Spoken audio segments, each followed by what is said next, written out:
Bapa yang baik, kami bersyukur di pagi hari ini buat kesempatan yang Tuhan berikan bagi kami, sehingga pada saat ini Tuhan kami akan mau mendengarkan kebenaran firman Tuhan.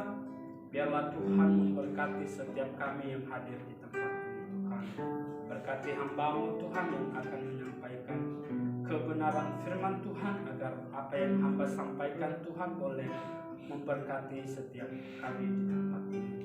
Inilah ibadah kami Tuhan, kami serahkan ke dalam tangan Tuhan, tangan Tuhan yang selalu memberkati setiap kami yang hadir pada pagi hari ini.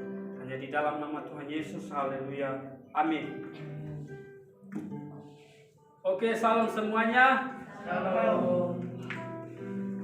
Baik, terima kasih atas kesempatan yang telah diberikan buat saya untuk menyampaikan kebenaran firman Tuhan. Dan terima kasih juga buat Tuhan yang sudah memberikan saya untuk menyampaikan kebenaran firman Tuhan kepada teman-teman semua di pagi hari ini. Nah, setiap orang pasti punya keinginan untuk setiap hari ada peningkatan. Saya juga punya keinginan supaya setiap hari, setiap melalui proses mesti ada peningkatan. Tuhan mau dalam setiap kehidupan kita itu ada peningkatan, jangan hanya segitu aja, tapi Tuhan mau naik dan naik. Jadi pada pagi hari ini kita akan belajar kebenaran firman Tuhan dari kitab Kolose pasal yang kedua, ayat yang ke-6 sampai yang ke-7. Kolose pasal 2 ayat 6 sampai 7. Kita akan baca secara bersama-sama. Saya baca judul pembacaan kita,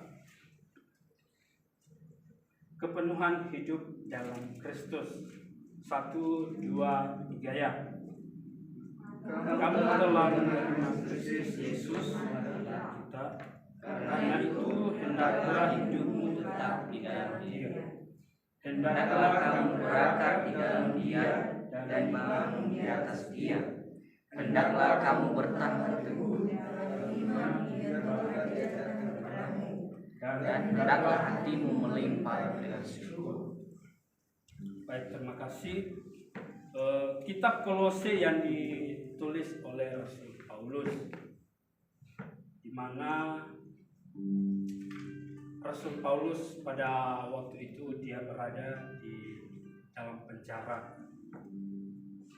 Alasan untuk menulis kitab ini karena munculnya ajaran palsu yang mengancam masa depan rohani jemaat Kolose, sehingga pemimpin dalam gereja atau pendiri jemaat gereja yang ada di Kolose untuk mengunjungi kepada Rasul Paulus untuk memberitahukan situasi yang ada di Kolose pada saat itu, yaitu dengan ajaran-ajaran palsu yang muncul pada saat itu. Kita bisa lihat di ayat yang ke-8 di sana sudah jelas dikatakan bahwa hati-hatilah supaya jangan ada yang menawan kamu dengan filsafatnya yang kosong dan palsu menurut ajaran turun-temurun dan roh dunia, tetapi tidak menurut Kristus. Jadi inilah yang muncul ajaran-ajaran palsu pada jemaat di Kolose pada saat itu. itu, sehingga Paulus menanggapinya dengan menulis kitab Kolose ini supaya jemaat di Kolose itu jangan terpengaruh dengan ajaran-ajaran yang muncul pada saat itu. Jadi ada beberapa yang akan kita pelajari dari kitab Kolose ini. Jadi tema pada pagi hari ini yaitu bertumbuh dalam Kristus. Yang dimaksud dengan bertumbuh, kalau arti dari menurut KBBI, kata bertumbuh artinya hidup, timbul, menanjak, dan meningkat. Dan ada juga bertumbuh adalah suatu proses untuk memperkuat iman sebagai orang percaya. Jadi bertumbuh dalam Kristus adalah bagian dari proses menuju kesempurnaan dalam Kristus. Itulah sebabnya Rasul Paulus menekankan dalam Kolose pasal 1 ayat 28 dan 29, teman-teman bisa baca di sana. Paulus menekankan pentingnya kesempurnaan dalam Kristus. Jadi pada pagi hari ini kita dituntut untuk bertumbuh dalam Kristus. Bagaimana sih supaya kita dapat mengalami pertumbuhan dan menjadi sempurna dalam Kristus? Ada empat hal atau ada 4 poin yang akan kita pelajari di pagi hari ini. Poin pertama yaitu menerima Kristus sebagai Tuhan. Kalau kita mau bertumbuh di dalam Kristus, kita harus menerima Kristus sebagai Tuhan dalam kehidupan kita. Kita bisa baca di ayat yang ke-6 bagian A, di sana sudah jelas bahwa kamu telah menerima Kristus Yesus Tuhan kita. Di sana dipakai dengan kata telah, berarti kita sudah menerima Kristus. Kita adalah orang-orang yang menerima Kristus, maka kita harus bertumbuh di dalam Kristus.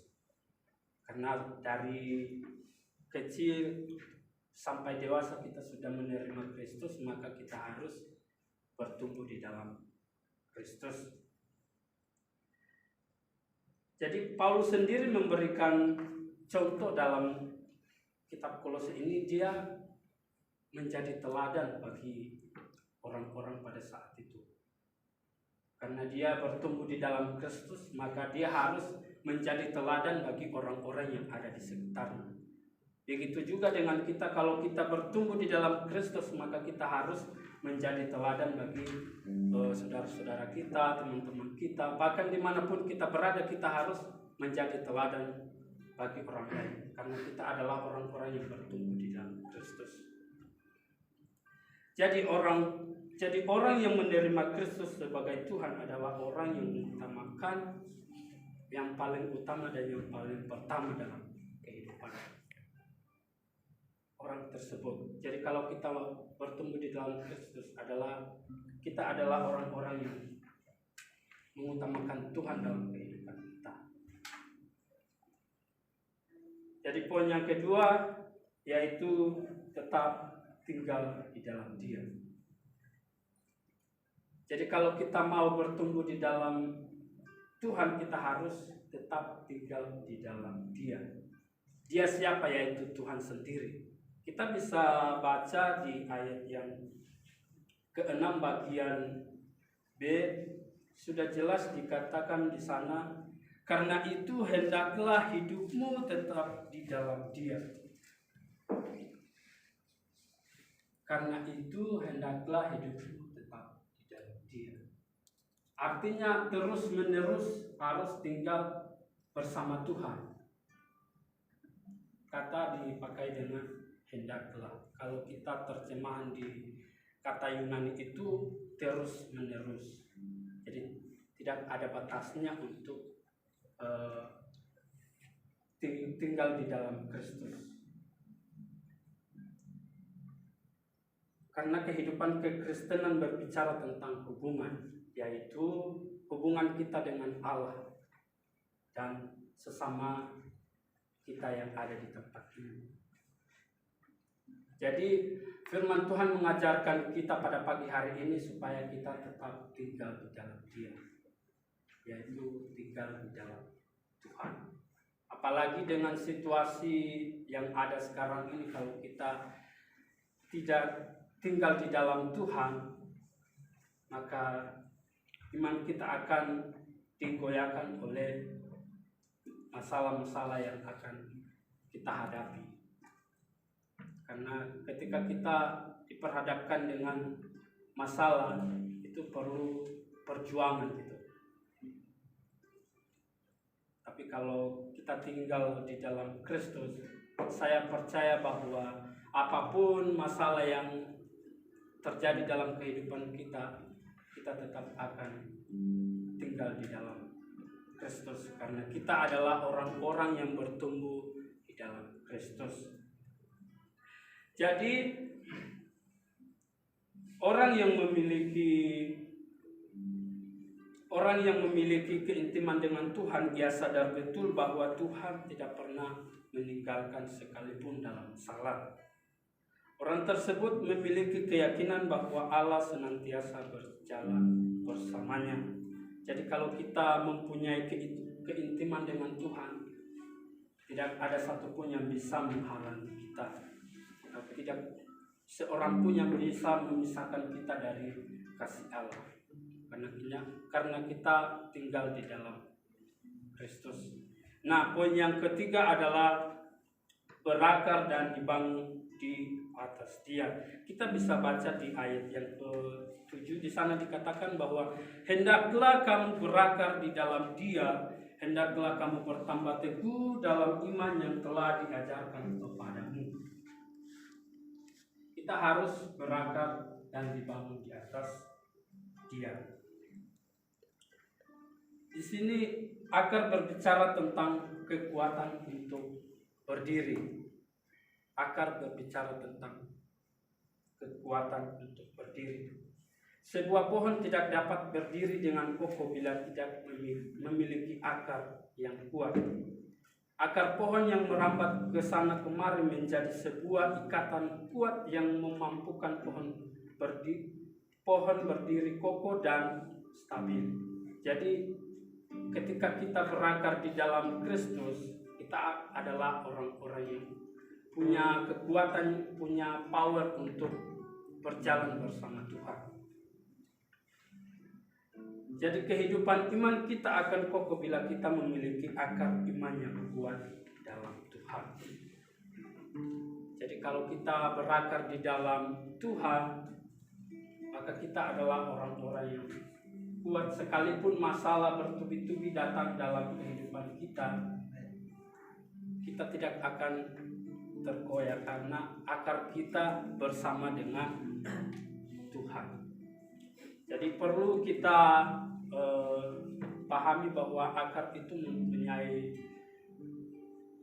tujuan yang sangat luar biasa dalam kehidupan kita. Saya memberikan contoh, kalau kita tanam kita tanam tanaman, pasti kita punya keinginan supaya tumbuhan kita itu bertumbuh. Dan bukan hanya bertumbuh, tapi kita mau semakin hari semakin naik, semakin hari semakin naik. Supaya apa? Supaya ketika kita sudah tanam dan sudah bertumbuh, sudah tumbuh tingginya, kita akan menikmati tumbuhan kita yang kita tanam. Contoh kangkung yang dibawa, sebentar lagi kita akan menikmati, artinya sebentar lagi kita akan panen. Begitu juga dengan kehidupan kita. Tuhan tidak mau hanya di sini aja, tapi Tuhan mau semakin hari semakin naik, semakin hari semakin naik. Karena itulah yang Tuhan inginkan dalam kehidupan kita, supaya kita bertumbuh bersama-sama dengan Kristus. Supaya apa? Kita menerima apa yang Tuhan, supaya kita menerima mahkota kehidupan. Jadi seperti contoh tadi, ketika kita tanam sebuah tanaman, kita punya tujuan supaya kita bisa nikmati hasilnya. juga dengan kehidupan kita. Tuhan mau juga supaya kita bisa menerima apa yang Tuhan mau dalam kehidupan kita. Jadi sangat penting untuk bertumbuh di dalam Kristus. Dan poin yang terakhir yaitu kehidupan yang melimpah dengan syukur. Kita bisa baca ayat yang ke-7 bagian C di bawahnya. Di sana dikatakan bahwa hendaklah hatimu dengan berlimpah dengan syukur. Ada 4 kali kata hendaklah dipakai di ayat ini. Jadi sangat penting untuk terus menerus untuk bertumbuh di dalam Tuhan. Karena kata hendak dipakai itu terus menerus, bukan hanya sebatas kata, tapi punya makna yang sangat luar biasa. Jadi orang yang memiliki keintiman dengan Tuhan bukan hanya mengalami pertumbuhan serta memiliki akar iman yang kuat, tetapi ia juga tahu bersyukur kepada Tuhan. Jadi kalau kita bertumbuh di dalam Tuhan, kita adalah orang-orang yang tahu bersyukur kepada Tuhan. Sekalipun kita dapat contohnya berkat sedikit, tapi kita tahu bersyukur karena itu kita tahu bahwa berkat dari Tuhan. Akhir-akhir ini banyak orang yang support kita ya, baik sayur, lauk, bahkan beras. Kita melihat bahwa itu semua karena campur tangan Tuhan. Karena kita adalah orang-orang yang bertumbuh di dalam Kristus, sehingga kita harus tahu bersyukur kepada Tuhan, tahu bersyukur kepada orang yang sudah memberi kepada kita. Jadi inilah poin yang ada 4 poin yang harus kita tanamkan dalam kehidupan kita. Biarlah dimanapun kita berada, biarlah kita menjadi orang-orang yang selalu meneladani sifat atau karakter Kristus dalam kehidupan kita. Karena kita adalah orang-orang yang sudah percaya dari kecil bahkan sampai saat ini. Maka itu yang perlu kita pahami, kita ketahui dalam setiap kehidupan kita, agar hidup kita tidak menjadi batu sandungan bagi orang-orang di luar sana, bahkan tidak menjadi batu sandungan bagi sekitar kita di tempat ini. Jadi itu yang harus kita renungkan dalam kehidupan kita. Jadi yang menjadi kesimpulan bahwa marilah kita bertumbuh dan pengenalan kita kepada Tuhan supaya dapat mencapai kepada kesempurnaan menjelang kedatangan yang kedua kali. Jadi marilah kita selalu mengandalkan Tuhan dalam kehidupan kita. Tuhan Yesus memberkati. Mari kita berdoa. Terima kasih Tuhan, kami bersyukur di pagi hari ini Tuhan, karena Tuhan sudah memberkati kami sehingga ibadah kami Tuhan dari awal, pertengahan sampai akhir boleh berjalan dengan baik.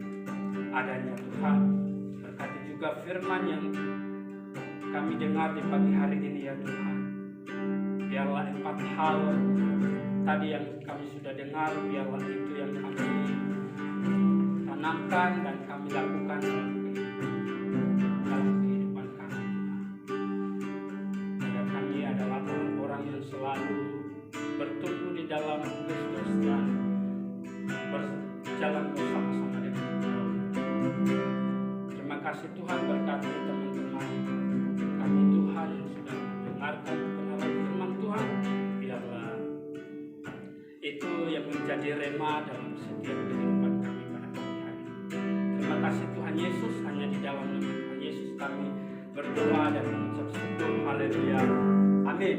Amin. Tuhan Yesus memberkati.